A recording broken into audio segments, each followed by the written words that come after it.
So there's only 4 chords. No, really. It's true. There's major 7,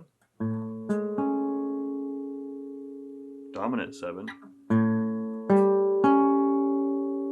minor 7, minor 6, and we only use 3 of those very often.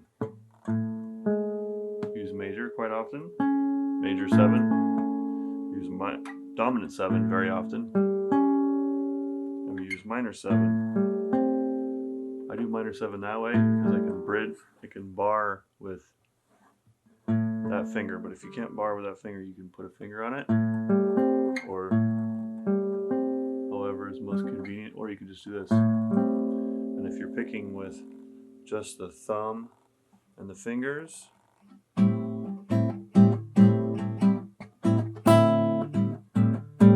notice how I'm not picking the A string with that, I'm skipping it. My index finger is on skipping the A string, right? So I'm just hitting the root of the chord and then the chord, right? There's minor 7, easiest chord on the guitar if you bar it, right? So major 7, dominant 7, minor 7, minor 6. You've heard that song a million times, right?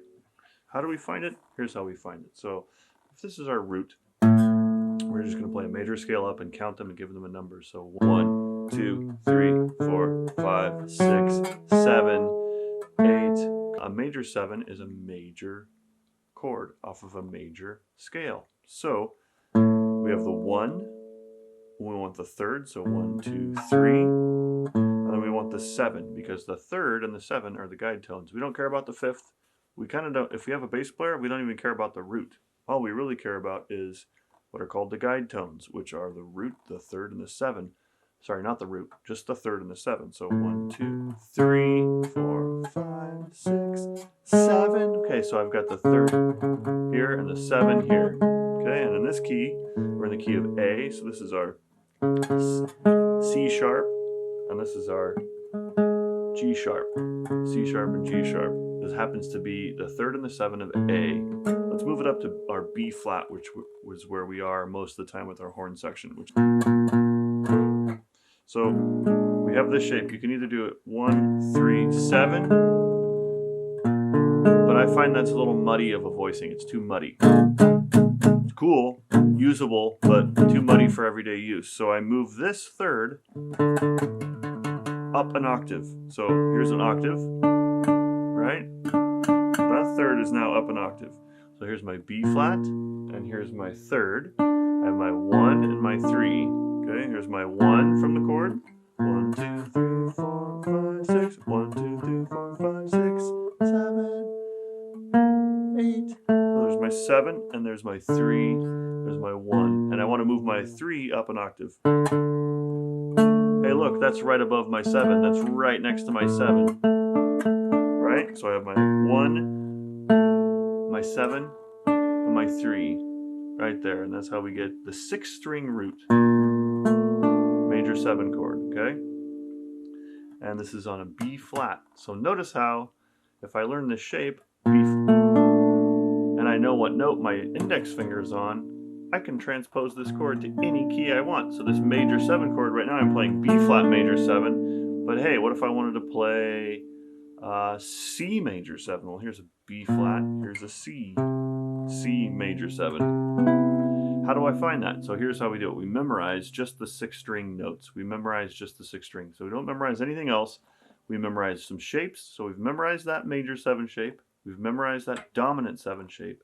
And we've memorized the minor 7 shape. And now we're going to use it on the 6th string to read our chord chart. Okay, so this is open E, obviously, right? First one, F. Very first available note on the fingerboard is F. Skip one, we got G. Skip one, and most people have a dot right here, so your first dot is usually G. If you don't have a dot, then your first dot is A. Then your next dot, B. So let's recap real quick. E, F, G, A, B. Hey, that's pretty easy so far, right? Just going up the alphabet. So we got E, F, G, A, B, and we're going to stop at C. C is right in between these dots, right? You see the two dots there? It's actually in between on the 6th string, okay? Obviously, here's our E, octave E, right? So there's the 12th fret. You see the two dots, that means that's our octave. So here's low E, high E, oh, and here's our C, right in the middle.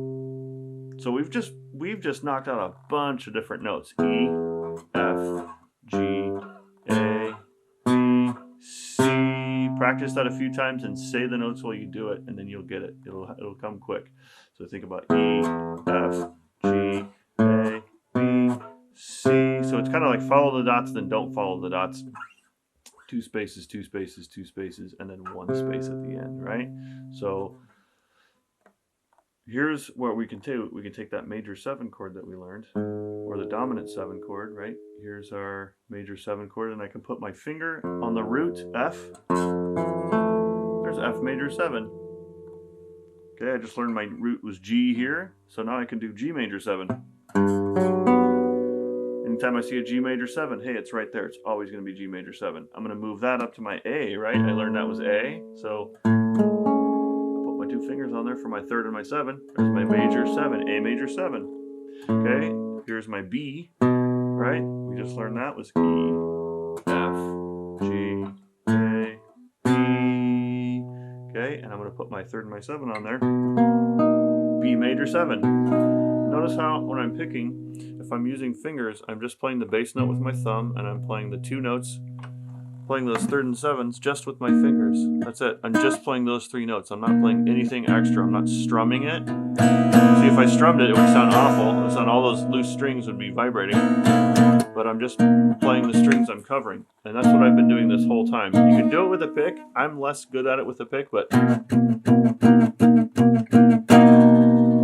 you know, I'm kind of palm muting, and I'm kind of muting with my left hand a little bit. You can sort of get away with it, but if you listen real close, you can hear those loose strings are still vibrating. And sometimes in different keys, you can get away with it. Like maybe in A would be fine because those open strings fit in A. But those open strings don't fit in B. Well, they kind of do. That kind of fits kind of cool. Okay, so now we go to C major 7. Remember C's in between those 2 dots? There's your E, so you can remember that, oh yeah, you're not too far away from that E when you're on C. So I'm muting that A string, muting the A string with my index finger actually, because it's on the one below, which is the C. I'm muting that so it doesn't go. It gives kind of a harmonic sound. Then I have my 3rd, my 7 below it, so there's C major 7. So now I can practice this again on my dominant chord, right? So the dominant chord is, let's go back to our major scale and find out what it is. 1, 2, 3, 4, 5, 6, 7. It's a flat 7. It's everything's the same as major, except for it's a flat 7. Well, that directly affects our guide tones, which is what we're working on right now, is root plus guide tones. So 6-string root plus guide tones. So that's, well, okay, that's going to make it a little bit more difficult, right? So 1, 2, 3, 4, 5, 6, 7. Now that's right underneath our root. Hey, that's not more difficult at all. That's actually kind of easy.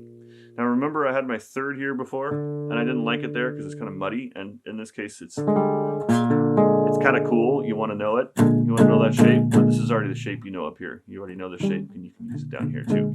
And again, I'm only strumming the notes I'm covering. There's a bunch of open notes I don't want to ring, so I'm muting them palm, or I'm muting them with my left hand somehow. And that's kind of one of the trickier things about this whole thing. It's just getting the right notes to ring. If you're finding that's too hard, just switch to thumb and 2 fingers. And you hit them at the same time, see? And then you're guaranteed not to hit the wrong note. So I like that shape, but I don't like the 3rd down there. It's too muddy, so I moved the 3rd up here, and then all of a sudden, bang, I've got dominant chord that's movable anywhere on the neck. So I'm going to go down to my F, okay? F7. This is F7. When you see anything that says a 7 or just a number on a chord, that means it's dominant. So I got my 1, my 3rd, I'm sorry, my 1, my 7, and my 3. So that's F, E flat, A. Okay, now I'm going to move it up to my G because I know this is G now, right? My first dot, my 1, my 7, and my 3. That's my G, F, and B. That gives me a G7. Move it up again to my A7. Right? A7. B7. C7. So to recap, you've got F7, G7, A7, B7, C7. All right there. Same shape, just moving it up, transposing shape, right? Remember we had F major 7, then we had G major 7, then we had A major 7, then we had B major 7, we had C major 7. We did the same thing with the dominant chord. So guess what? We're going to do the same thing with the minor 7 chord. That's pretty easy, right? And after you've done that, so let's go minor 7. Why is it that way? Well, let's look at the minor scale. Okay, we used the major scale for those last two. We have to use the minor scale for this one. So here's B flat minor. 1,